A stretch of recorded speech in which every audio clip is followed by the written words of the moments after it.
নমস্কার প্রিয় বন্ধুরা, জগন্নাথ দেবের যে বড় বড় গোল গোল চোখ, এই গোল গোল চোখ সম্বন্ধে আমাদের জানা প্রয়োজন। কেন এত বড় বড় গোল গোল চোখ? নারদ মুনি প্রশ্ন করলেন, হে প্রিয় জগতের নাথ জগন্নাথ, আপনি এই জগৎ দর্শন যে বড় বড় চোখ, অবাক চোখ, এই চোখের মূল কারণ কি?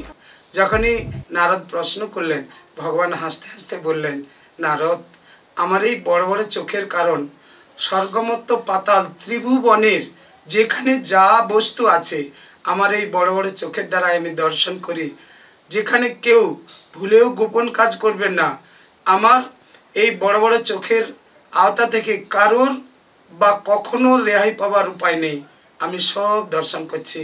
জগন্নাথ জগতের নাথ, জয় জগন্নাথ, জয় জগন্নাথ, জয় জগন্নাথ, জয় জগন্নাথ, জয় বলরাম, জয় সুভদ্রা। আপনারা সঙ্গে থাকুন, এই অধম মুরারি দাসের আমন্ত্রণ গ্রহণ করুন। আপনারা জগন্নাথ দেবকে দর্শন করে আরও আনন্দ করুন। জগন্নাথের ডাগর ডাগর চোখ, তার উদ্দেশ্যে আপনাদের জানালাম। নমস্কার।